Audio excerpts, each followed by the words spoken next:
What historical events are so absurd that they would be too strange for a fiction story or a movie?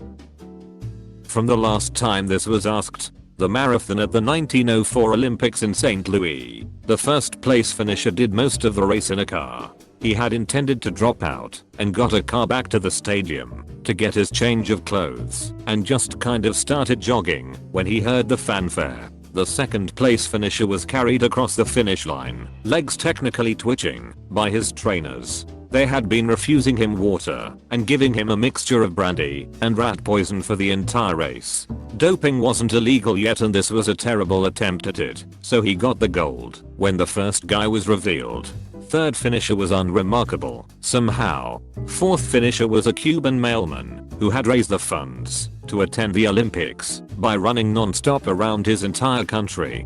He landed in New Orleans and promptly lost all of the traveling money on a riverboat casino. He ran the race in dress shoes and long trousers cut off at the knee by a fellow competitor with a knife. He probably would have come in first, well, second, behind the car had it not been for the hour nap he took on the side of the track after eating rotten apples he found on the side of the race. 9th and 12th finishers were from South Africa and ran barefoot. South Africa didn't actually send a delegation. These were students who just happened to be in town and thought it sounded fun. 9th was chased a mile off course by angry dogs. Note, these are the first Africans to compete in any modern Olympic event. Half the participants had never raced competitively before.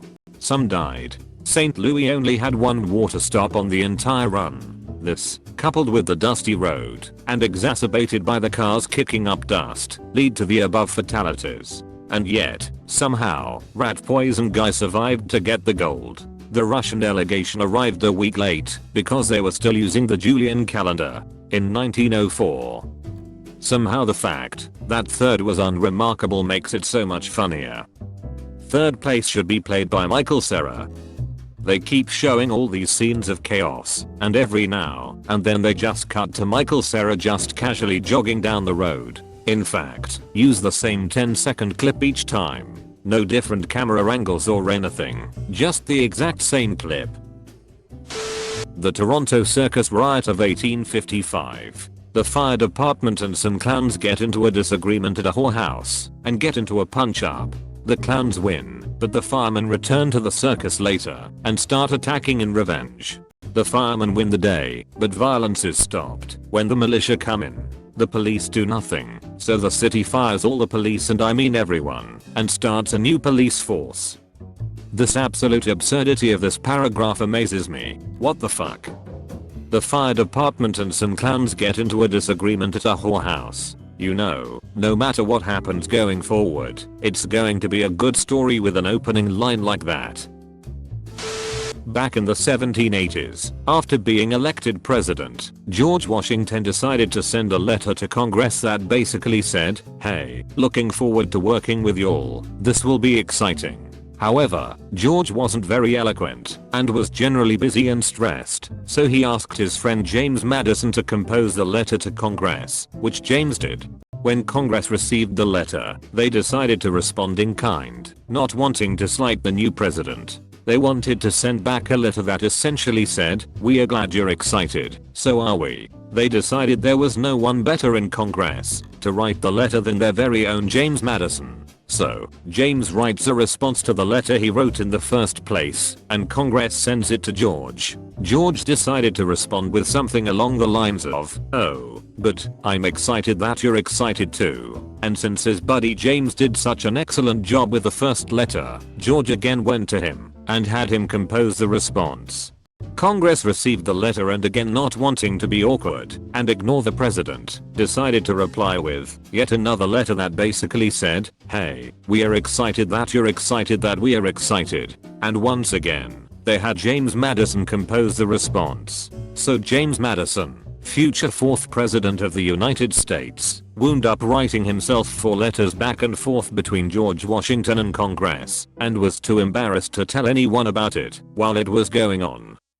One time I had a friend call me and tell me how she was having a conflict with someone whom she did not name, and, being at different schools, I assumed I did not know. I analyzed what I thought the other party was trying to accomplish and suggested an angle to approach resolution from. The next day my other friend calls me and says she was in an argument with her friend, but now that friend seems to want to make up and is asking what she can do to fix the situation. So I told friend 2 to tell friend 1 what I'd already prepped friend 1 to hear from a successful reply to her overture. They both thanked me later for helping them solve their problem so diplomatically.